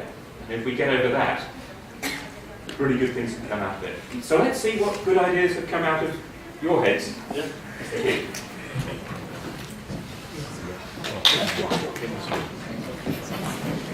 So you can see that we already put down all the inputs. In fact, quite a lot of the input are similar. We'll zoom on it. Okay. So I will ask my colleagues one by one to explain because they understand more regarding okay. So the first bullet point is about if you are from another country, either Shanghai or Singapore or US or the United Kingdom. I will ask Joseph to explain. 好，第一個咧就係支持咧本地嘅一啲社會企業家，包括咗幾方面嚇，金錢方面啦，或者為佢建立一個平台，或者咧係俾一啲培訓佢哋嚇，咁呢一個咧係第一點 ，OK。第二點咧就係關於咧就係社會即係政府個扶貧政策方面嚇，咁咧係從一個咧係睇到弱勢人士佢係有呢個咁嘅權利嘅，從一個 right base 嘅角度，而唔係咧當係一個社會福利嘅角度。咁呢個係第二點啊。第三點咧就係咧一啲扶貧嘅政策咧係有個清晰嘅目標，而且咧係不斷咧係有一個嘅量度監察咁樣嚇。咁第四點咧就係關於係資金方面。資金方面咧就可以一個咧就係嚟自一啲咧喺可能銀行裏邊咧有一啲嘅遺產係已經冇人認領㗎啦，咁我哋就同啲銀行咧就去合作咁咧去動用呢啲遺產，呢個係喺其中一個國家裏面真係有做嘅 ，OK， 咁咧嚟到去成為一個嘅社企一嘅資金 ，OK， 另外一個就係成立一個social impact 嘅 bond，OK， 咁樣嚟到咧係去資助咧，亦都係籌集嘅資金嘅 ，OK， 咁最後一個咧就係解決咗房屋問題咧，亦都係解決扶貧嘅問題。好唔該啊 Joseph。social impact bond 可能大家解釋，可能啲人唔清楚啦，就係話你可能你 commit reduce 某一種嘅 social issue， 咁政府本來要使某一筆錢嘅，咁而家有啲人咧私人公司咧就可能俾咗你，你可以做呢樣嘢，我俾啲錢你，其實好似一個 contract 咁樣，當你呢種 commitment 咧就係俾翻啲 bonus 或者 incentive 俾你咁樣。跟住咧到第二點啦，請阿波可以講下。第二點咧，其實咧我哋就講到作為一個underprivileged 嘅人咧，究竟我需要啲咩？需要政府幫助咩嘢咧？咁第一方面咧，我諗好重要嘅地方咧，就係希望咧有一啲機會咧俾我可以上進即係可能無論係工作嘅機會啊，或者係一啲唔同嘅 services， 可以咧慢慢咧等我可以咧一步一步咁樣去自力更生同埋上進。第二個部分咧就係講翻咧喺呢個地方裏邊咧，其實咧都可能咧好需要咧係聯繫各個唔同嘅社群同埋唔同各個嘅網絡咧，令到我咧係可以喺呢個地方裏邊發揮我嘅潛能，同埋咧我亦都可以喺呢個地方裏邊咧係將我自己嘅能力咧係可以更加強化咗，可以做到要做嘅嘢嘅。第三樣嘢咧就係講到咧喺嗰個嘅subsidies 或者係嗰啲嘅援助或者啲嘅assistance 嗰方面咧，可以幫助我好幾方面嘅，其實好多方面，主要咧係我嗰個生活嘅方式係點樣可以好啲。例如咧，可能係食物嗰方面啦，例如咧可能係一啲嘅租住嘅地方啦、公屋等等啦、教育啦，或者係咧嗰個嘅就業機會啊，同埋就業嘅訓練等等，都可以令到我咧生存得好，或者可以生存到。而第四方面咧，就係、一個比較特別啲嘅，有人亦都提出咗咧，譬如可唔可以咧將一啲低技術嘅一啲嘅工作咧係可以外判，令到我可以咧多咗個生計同埋維生得好嘅。最後一個咧就係、一個咧係話會唔會可以咧係投放一啲基本嘅資金，可以等我咧係發展。而另外一樣嘢咧，亦都有一個所謂嘅 mentor 嘅 professional advice， 即係話有啲專家可以俾到個意見嚟令到我咧可以咧喺呢個地方裏邊咧可以創業，亦都做得好啲，而喺個當中咧係做多咗唔同嘅就業機會嘅。咁呢個係我正話嘅一啲嘅反應。好唔該。其實喺頭先我提供資金嗰度咧，知道大家按揭公司咧經已有一個微貸款㗎啦。到而家咧已經係申請者大概有190幾個，150幾個咧經已睇咗。有93個咧已經批咗嘅，實係。咁呢個咧係最高可以上30萬嘅，都係要 NGO 幫手做提名啊咁樣做緊嘅實。同埋佢第二個佢講緊咧，好似外發嗰個咧，佢講緊咧就好似我以前細個專家花嗰啲，即係有啲可能我翻去屋企咧可以賺翻少少錢啦，咁樣幫到家計。我以前可以做啲咁嘅嘢㗎嘛實。另外咧，好似天光墟嗰種嘅小販嘅形式都係嘅，墟市嘅小販，其實幫到佢哋咧就好容易，就唔需要話交租金，即係開鋪頭好貴租嘅。咁但係好似用墟市嘅方式，亦都可以解決到扶貧問題咁樣。另外一點講緊 community development 咧，其實類似而家社區投資共享基金咁樣，不過佢冇特別一個扶貧嘅元素喺度嘅。咁但係我哋可唔可以都為呢個細社群製造呢種咁樣嘅 social capital， 透過嗰個網絡咧增加佢啲知識啊咁樣。咁呢都係回應緊一啲而家我哋見到嘅問題。好嘅 ，Daisy。咁第三題咧就係、主要講話由政府出發啦嘅睇法點樣可以做一啲扶貧嘅工作嘅一啲 innovative measure。咁而第一點咧就係講話一啲大學畢業生啦喺即係 graduate 之前咁用2年嘅時間嚟到幫一啲貧窮嘅教一啲貧窮嘅小朋友啦，用2年嘅時間。咁而第二點咧就係將一啲 recycle 嘅嘢可以譬如可能一啲嘅舊傢俬啊。或者書啊，將佢 recycle， 亦都其實有啲 ideas 就話，譬如一啲可能喺酒店一啲未 consume 嘅食物啊，點樣可以再分配嘅資源俾一啲貧窮嘅 underprivileged group。咁而第三點咧就係launch 一個 PR campaign， 咁將幫一啲 frontline 嘅同事咧，其實從即係 review 翻，即係一個其實可能喺 service 上係一個比較正面嘅形象啦，咁令到可以 create 多啲 job 嘅 opportunities 嘅。咁而第四點咧，就其實將好多個唔同嘅政府 department 咧，大家做一個 one stop 嘅service in 一個 coherent manner。咁而呢度就攞咗一個例子，譬如用咗 social welfare department、education bureau。Department of Health、Home Affairs 同埋Housing Department 同埋Transportation Department 嘅，咁其實仲有一啲差唔多嘅例子，都係幾個唔同嘅政府部門大家組合埋一齊做啲 one stop service 咁樣嘅。唔該，其實頭一點咧，即係抄緊好似 Teach for America， 大家知道咧喺英國都有，喺美國都有。咁香港會唔會有個 Teach for Hong Kong， 叫啲 University Graduate 都可以教下其他啲人？第二個咧就係講緊咧係有個 portal 嘅實。如果大家知道咧，今年年頭嗰陣時候咧 ，Adam Grant、Professor Adam Grant 本書叫 Give and Take， 佢講緊佢個叫 Reciprocal Ring 嘅，就啲人捐嘢出嚟，然後你可以攞翻走一啲另外一啲嘢咁樣。香港會唔會人都嘗試搞，或者政府會帶頭搞呢個 Reciprocal Ring 翻呢樣嘢咧？咁都係一樣其實。好，我到第三個，跟住。OK。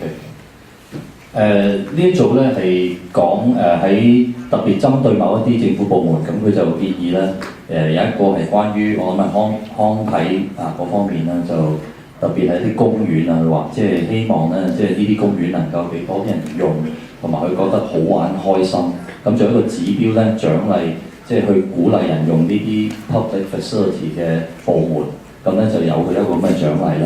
咁另外兩個咧就係所有部門嘅咧就係。基本上有冇可能咧喺部門裏邊咧就讚一啲人，譬如話咧佢係最 open mind 同埋 caring 嘅咁樣，咁喺個即係政府官即係嗰個某一啲人就我因為你點啦咁可能基於呢個條件咧，就因為有一個咁嘅情況，就係有一啲新嘅即係新嘅 idea 創意咧，就喺呢個部門裏邊咧 lead by 呢一個 officer 咧就推出咗市面詩歌。咁咧跟住就讚佢啦，咁啊所以俾個獎佢。咁所以喺咁樣嘅環境之下咧，咁個部門咧就會好雀躍咧去做一啲去俾人讚嘅嘢啦，大概係咁。第5條係講關於有啲咩政府部門係可以streamline 或者有啲新嘅 initiative 可以出嚟嘅。OK， 好第一個 point 咧係有人提議就係可以咧將而家喺唔同部門嗰啲資訊啊，特別係儲咗好多市民同商業機構資訊，可唔可以 consolidate， 即係擠埋同一個database 一個資料庫嗰度，咁可以咧增加政府同市民之間嘅效率啊，溝通嘅效率。第二個咧就係會唔會有一個 hotline， 即係一條熱線咧係俾所有 NGO 提供緊嘅 social service。第三個咧係會唔會發動一個運動咧，就係話鼓勵啲市民咧，或者喺社區入面嘅市民咧，去講翻你個社區有啲咩需要，令到政府咧知道市民喺個區入邊嘅真正需要係啲乜嘢。咁你去收集啲意見嘅時候，可以好似用 eBay 咁嘅模式，叫啲人喺網上面咧嚟投票，我哋呢一區最需要嘅意見，最需要嘅需要係啲乜嘢？咁讓政府咧掌握得到區內嘅需要。第四個建議咧係話當政府批一個 project 出嚟或者一啲錢出嚟嘅時候，會唔會唔係淨係做一個分達同埋做最尾一個evaluation 嘅角色，而係會唔會咧都參與落去嗰個項目裏邊？咁變咗嗰個項目嘅管理咧有政府人啦，有嗰個本身申請資金嗰個 applicant， 即係個申請者啦，同埋嗰啲受助者成為一個即係一齊去管理呢一個項目咁樣。咁啊4個建議。On 6th question is about impact assessment. So the first point is to set the key performance indicators, and then one dimension is the monetized one, the other one is the more non-monetized area. So some of these suggestions in terms of indicators include happiness, needs, complaints, effectiveness, environmental outcomes. And I think the second point is about transparency, because this basically is a tool that's been mentioned in other questions, setting up a common platform for the public online, such as Facebook, to do all these things, and then for the government to analyze the data. And I would suggest having an additional point here as a researcher of social impact is to conduct research and build up the database, and that is most important for that. And for the implementation, there are all sorts of suggestions. Speed is the essence. Change government's culture to be innovative. EU can take the lead and recognize the best innovators. 最後一個啦，就其實大家好多意見嘅，呢個 wildcard 嘅question 嚟嘅，咁好多意見其實好多 subsume 咗喺其他嘅 question 已經答咗啦。咁有三個 idea 嚟講，第一個咧就係話要俾多啲regulatory 嘅 support， 例如咧就係喺稅務上嘅優惠啦，例如可能有一個直接嘅部門淨係管理呢個社企啦，縮翻下。咁另外一個咧就話 government 咧要多公開同公正啦。咁有個例子咧就係話將1823揾到嘅問題咧應該咧公佈俾所有人聽嘅。咁另外咧最後一個咧就係話政府咧應該咧就要向一啲好似 SC 嗰啲 social responsible 嘅 business 去賣嘢。呢個就係我哋3個。唔該，咁埋數，最尾嗰張我哋點投票啫？咁就張投票。頭先嗰張嘅差一陣間會連喺間門口嗰度嘅，咁大家咧走嗰陣時候咧，你睇有2個紅點噶嘛，你就可以揀咧，你覺得你最 support 嘅嗰2個 idea， 你就連喺嗰度前面，大家總連埋一齊，又唔好散散，收咁樣。咁我哋變咗先可以統計咗，話俾大家聽咧，最多人支持係啲咩？好，交俾人。Thank you very much. That's given you some feedback on your ideas, but now's your chance to put questions to the audience. You had a question. Who has got a... That some of the best brains of the business are in enterprises of the traditional sense. So I would request the government to make it easier for companies to support social enterprises, because when you go into a company, when you form a team to start a company, they are invested in a certain way of thinking, which ends with profit. So they've got mortgages, school fees, everything lined up with that sort of end in mind. So my first wish is, can it be easier for companies to support social enterprises? The second point I would like to make, the gentleman's comment about scaling, is that innovation is impossible without physical space. I think a lot of American innovation happens because of the garage, because there is a place, a physical place where people can go and innovate, and the wife doesn't care, and she doesn't ask you to clear the table for lunch, and then you innovate and clear the table for dinner or for homework. So I would really request the government to create public workshops, not just public libraries, but public workshops. We've got VTE located in very beautiful locations all around Hong Kong. And there are very good case studies like the Tech Shop case study in Menlo Park, where the government can get involved in opening up vocational institutes to common people to go and innovate and provide the dance floor for people to come and dance and meet and learn from each other. Because we have to remember that we are in the middle of where almost everything in the world that's sold for $39.99 is made. So we have a clear chance of being the high-tech and low-tech. And a lot of that is only possible if there is a good public infrastructure and space for innovators to go, physical space. And my third wish is that if we reflect on our day, we have been a social enterprise for some time of the day. To Penny's point, celebrate the social enterprise in the individual, because as an individual, throughout the day, we provide and do little social enterprise actions. We may not be able to devote our lives to social enterprise, but definitely that hour that we devote to it a day should be celebrated, and if the government could find a way to acknowledge that and celebrate that and make that a feature in its communication, I think we will see more human social enterprises, 7 million of them, walking the streets. Thank you. Can I make a comment there? Because I agree very much with everything that you just said. Certainly in the US, we see over the last 5 years, there have been a variety of different what used to be called co-working spaces, but now there's something different. They're really sort of 21st century community centers, right, that are about enabling people, not only people that are currently innovators, but people that are looking to make switches in their career. In New York, there's a place called General Assembly. In Boston, there's a space called District Hall, and so on. So, but I totally agree with the need for space. On your last point, this is very interesting to me because I find that in our society, we tend to, there's only one way for us to quantify value, $2. But as you say, there's a lot of what we do which is really of social value, and we have no way of capturing that. When you potty train your children, that's providing a tremendous service to your society. Because what would the cost be if you didn't do that? Or when you teach your child to read, or any of those things. And I think that we need to start thinking in ways that we can capture that value and make it count in some sense. In different parts of different places, there have been attempts to create, and not just attempts, but there have been successful deployments of alternative currencies in which these are non-monetary forms of capturing value. Sometimes there's a strong effort throughout the world around time banking, that a dollar spent on social causes is essentially, an hour spent on social causes is essentially an hour that you can bank.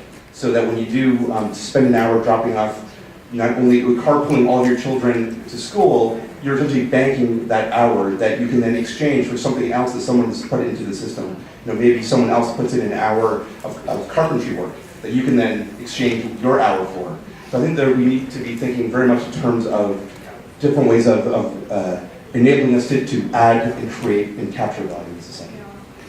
Actually, in Hong Kong, we also have this kind of project happening in the communities. Like for example, St. James Settle, they have a project in Wenchai where people can really volunteer for different things and then get other support on other things. And when this gentleman talked about space, I recall an example from Seoul, Korea. When Mayor Park, he is actually a very great social innovator. and he became the mayor of Seoul 2 years ago. He adopted an open government policy. That means government office, premises, or meeting rooms will be open to the public to use after office hours. And the response has been very good. I'm not sure, maybe this can be done by our government in Hong Kong. Or some other, there are still other kinds of initiatives where I think we can think of. If I could just jump in on this, since there's so much discussion about space, I actually think that government should not be the sole provider of all the space. In fact, I was at the Wood Lab yesterday, and I was told that when it first started, there was just one co-working space in Hong Kong, but today, within a year and a half or so, there's 60 such spaces around. I don't know what the rates there might be, but I understand that it's very affordable. But could there be more spaces that's open up? I agree that space is important, but the sources of space could be really multiplied. An example is, Airbnb that I just mentioned earlier on. If you're not familiar with Airbnb, it is a company started by two guys who decided that they couldn't find room to stay in, or people couldn't find room to stay in when there's a conference in town. So they decided then to, pump up a mattress, an air mattress, where people could then rent the mattress space for the night. And they developed that online, and today, that business itself pervades through, I think, every city in the world, and has got hundreds of thousands of bed space available.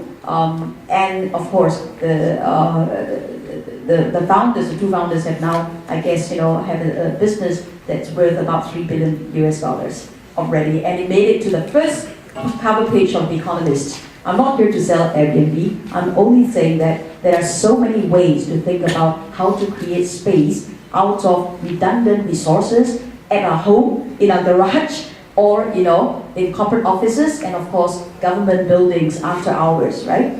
But more important, I thought, was your very first point, on your wish list itself. Oh, sorry, just before I go on to that, very importantly, however, is that if there is a huge space that is, put together as a kind of a social innovation park, where some hive of activities can really happen and be actualized on not a small scale, but a larger scale. I think that's where the signals would be very clear, and the innovative quotient would be driven up tremendously, and of course the investment dollars would pour in. I mean, the same way that in the case of Singapore, we developed our biopolis, where you put in a few $1 billion, plus build the building and give space to it. Now all of a sudden that becomes one of our leading industries in our economy, where it was not just, say, 10 years ago. So I think, there is something around space that we need to think about on a large scale level, where the government needs to take the lead, and of course, on a smaller scale, on a micro level, where every one of us can be a contributor. So to your first point, which I think is extremely important, is really about how do we measure value. Today, value is measured in terms of dollar and cents. How do you measure the value of a person? Their net worth and how much they earn per month or per year. How do you value a company? Their PE ratio and their net tangible assets, perhaps? And then how do you measure a country? Well, of course, the GDP per capita and the size of your reserves. Now, all of this are dollar and cents. But is this what humanity and development is about? It obviously is not. So I think, if we can find a way to articulate, development in a case of, well-being, in a case of human development index and so on, then perhaps we can change the paradigms and how investments are made on a very fundamental level. Because you change the incentive system, what gets measured gets done. Incidentally, I'm one of those people that makes their houses available on Airbnb. So if you're coming to Boston, call me. Give a discount? Just for you. If I could respond as well, because I think you've raised some important points. I'll start with the point that social innovation itself is not a new thing. That back in the 19th century, passionate people were coming to government with ideas about changing the laws and the way that society worked, putting in decent working hours, getting rid of slavery, educating your children. These are all important social innovations. Why we're now thinking of it as new is I think we're coming off the back of quite a long period, certainly in Western society, UK and North America in particular, where government was seen as a problem, and if you wanted good things to be done, well, you had to go to the private sector. Now, to some extent, yeah, there's the problems of redundancies in big government organisations, just as there are in big private organisations. But the message to public servants that the only good is to be found in the private sector is in fact deeply demoralising. The issues that public servants, in coordination with business and NGOs, need to deal with are far more complex than the issues that an individual business needs to deal with. I was staggered the other day looking at Harvard Business Review, an article on management in Google, and they were priding themselves on how flat their management structure was so that things could happen quickly.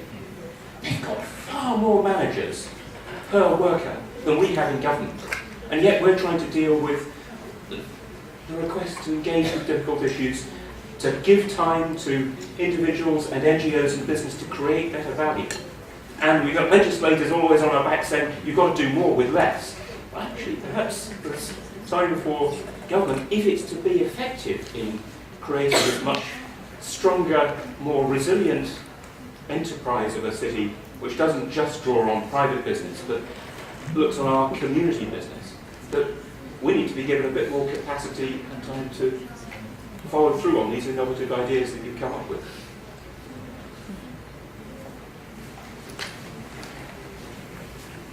Hi there.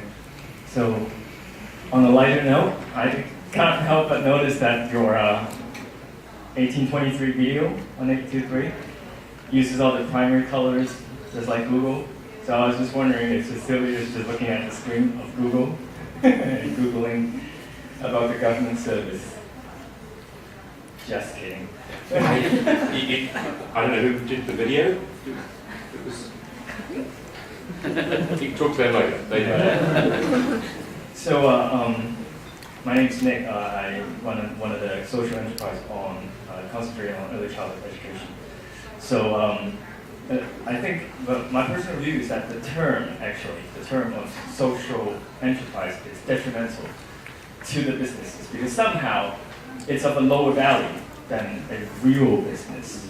So I think we're in this stage in life in this world that shouldn't all businesses be social business? There should be a social value in all businesses. We should support these businesses. So this idea actually just came to me after listening to Nigel about, and this relates to Penny in Singapore. The Singaporean government with startups have this fund, right? So they actually partners with the investors because the government doesn't know what to invest in. You were talking about that.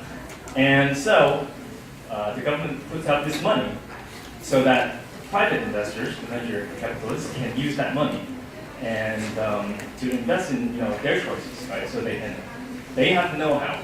So couldn't something like that also be done in this field so that there is actually a social impact investment community, people who know this field, and they are working on the assessments on values, right? Besides monetary values, what other values contribute to society? We need to have those assessments as well. So give those money, well, kind of like, okay, these people have done the work, I'm going to invest in me now, per se. So then the government will match, okay, we'll match 100% of what you invest in. What do you think of that? Well, earlier this year we started a market sounding exercise around exactly that idea. How could we use this new fund to help catalyse some of those sorts of things? We're now in the process of having seen the responses that have come in. What's the first tranche of specific requests that we make for people to come and be intermediaries to help exactly in that process? So it's a journey we're starting to go down.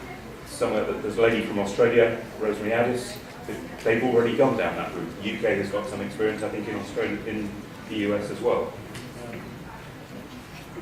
Well, my sense is that most governments need not necessarily not know what to do or what to invest in, but it's whether they would be able to function smart enough or smarter in how they utilize their resources. Because the truth is that all resources are, or at least all financial resources, are somewhat limited, right? And if that's the case, then it's about how do you then leverage on every dollar of the financial resource that you have to get a multiplier effect.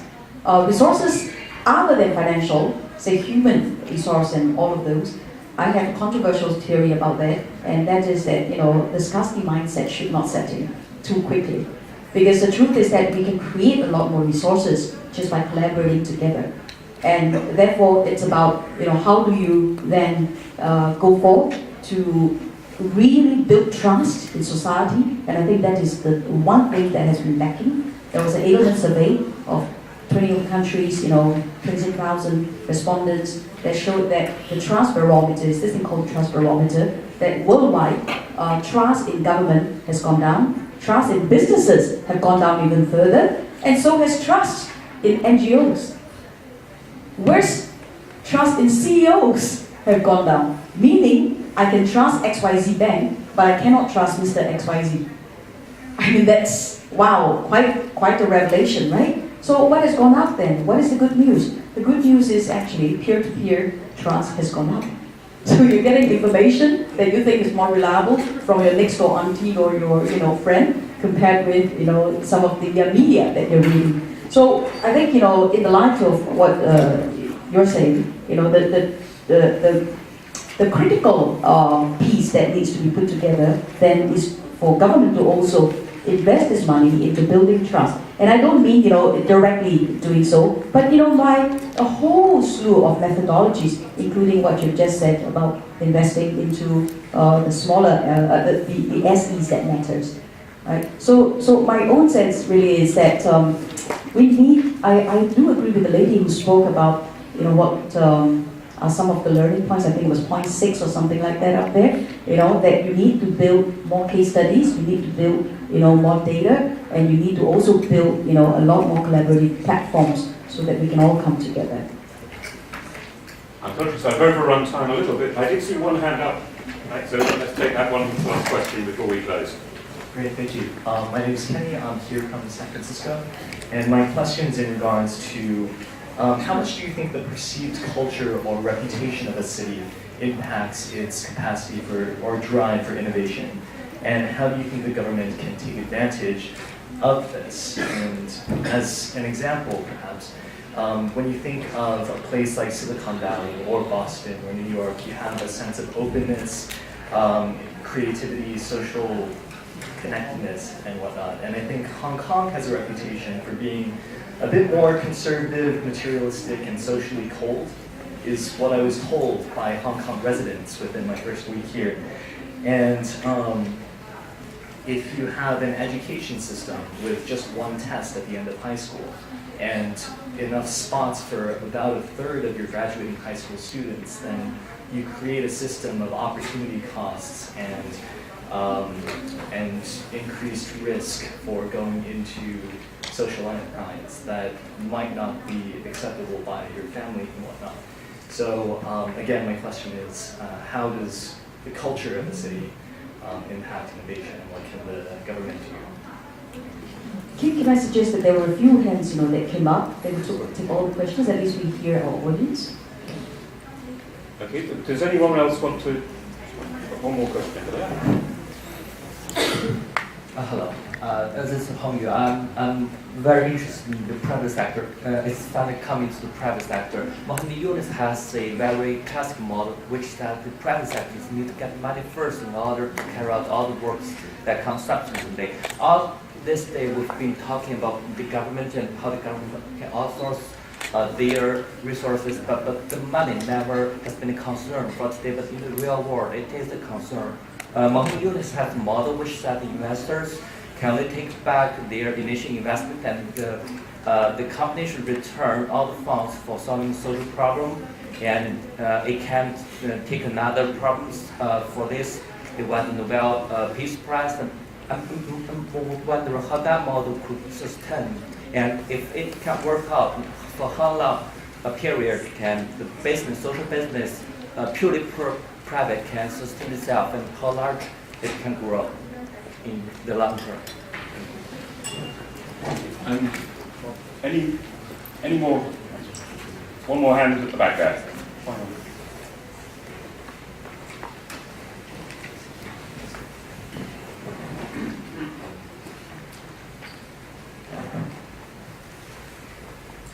Hi, 大家好，我叫 Vincent， 係香港海南商會嘅。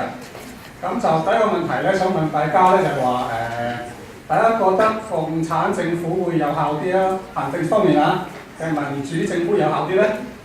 咁我個人覺得咧，如果政策上面咧，如果影響到啲譬如共產或者獨裁，唔好話獨裁啦，即係佢會更加有效嘅。咁所以咧喺政策層面咧，如果我哋可以影響啲有影響力嘅人咧，咁可能係更加有效嘅。頭先今朝司長都講啦，可能香港嚟講，就算佢哋想做都做唔到，因為驚俾人鬧，好多程序喺度啊。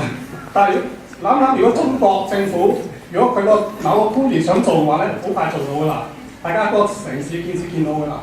所以我第一個問題咧，我就想問一問我哋嘅社企論壇或者係一啲國際嘅社企組織，可唔可以將一個公信力去外判俾一啲中國政府或者一啲共產嘅政府嗰度？因為咧，我有個經驗啊，我哋最近啊有一個世界組織喺印尼做咗個論壇，咁有成全世界有25個國家啲人飛去參加嘅。咁我提出一個問題咧，就話我 target 嗰個 list 就係咧，咁多華僑喺出邊，佢哋係輸咗個傳承。咁我個 solution 咧就話 This doesn't seem to be a question, but more a statement. Yes, this is a question.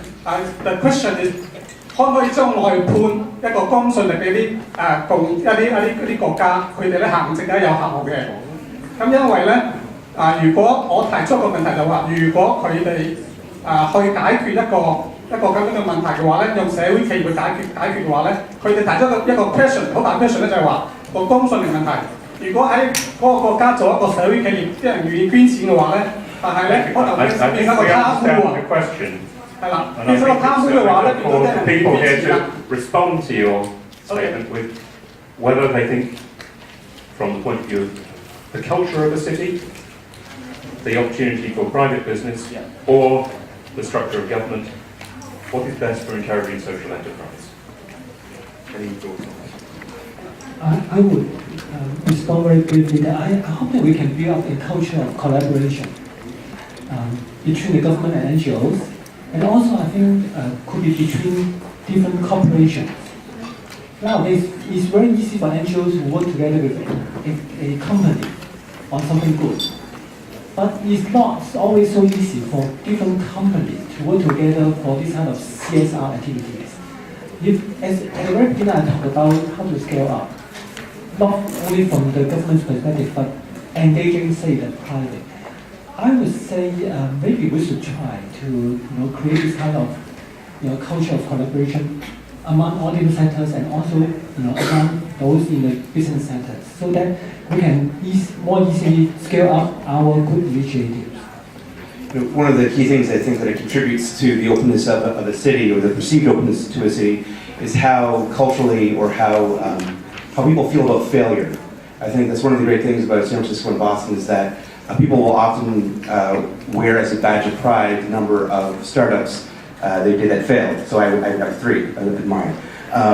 And so I think that's an important element here, because this is not the same across the United States everywhere. There are some cities in which failure is just seen as failure, as opposed to someone that's actively involved in the innovation culture. And so there is, I don't obviously have an answer as to necessarily what can happen here, but I think in the specific cases of Hong Kong, of San Francisco and Boston, I think it does tend to hinge around how people talk about and feel about the failure as it relates to startups. Is it a good thing or a bad thing? Well, ultimately, in all the questions that's posted, I think we talk about culture, government structure, and the role of the private sector, right? Well, ultimately, which is more important? Well, my sense is that ultimately culture prevails. Through the trials and tribulations of time and history, it is always the culture that is most resilient, that is most adaptive, that will survive the longest. So culture is absolutely important. So if you don't have the culture, does it then mean that it's doom and gloom? Obviously not. So then, who must play a part? Of course, you know that my basic answer is everybody, right? But I think, indeed, to create an incentive system and incentive framework, the government can do that. To create the distribution and innovation quotient, I think the market forces is probably the best. And to ensure its relevance and its connectedness to the people and but apply technologies, markets, resources to what matters most. I think the people sector does that to a great degree of effectiveness. Although I've always think also that it can increase on its efficiency, with collaboration from the private and public sector. So that would be my quick answer. Can I make one question or one comment on the question of investment and how, as it relates to sort of social social ventures and so on? I think that it's important to not apply one set of criteria when you think about investing in the social space. I think even in again, speaking from a North American perspective, because that's all I have to draw upon, the same model of investment isn't applied across all companies equally, right? There's a timeline, right? There's one model of investment that works when you're two guys in a garage. There's another model, that applies when you are at employee 5. There's another model that applies when you're at employee 100. And so I think that if we take a more sophisticated view and think of the ecosystem of supports that we have for innovation in our cities, that we'll be able to not only be talking, but there's this issue about calling it social entrepreneurship. I agree. In some ways it distracts from the point. These are innovators. These are entrepreneurs, whether they're for-profit or not-profit. You're just an entrepreneur, regardless of what legal framework you're working within. And although we need to be thinking about the kind of supports that we provide to these people along the way. Now I think we need to close because there's other programs. But can I refer back to a comment, a quote that was in Nigel's presentation this morning from a lady who's thought deeply about cities. And the good cities are those that enable everyone in them to contribute to it. It goes back to the old Greek saying, what is the city but the people? And I think those governments and communities are best that bring all of the community into the learning about how the city works and how we need to work together better to solve the very complex problems that we face. I thank you very much for joining in the discussion today. I hope you'll go on thinking, discussing and engaging on that question of how we as a city learn to do better. And thank you for all the sharing.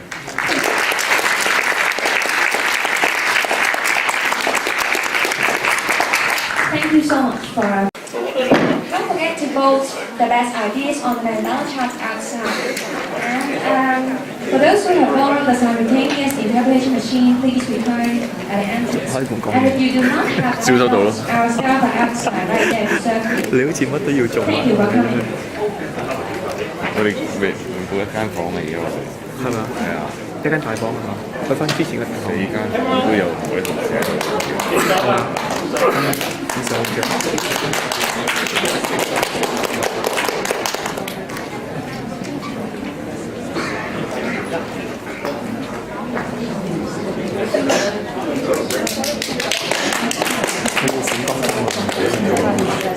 Yeah, thank you. Much better. One more. Thank you.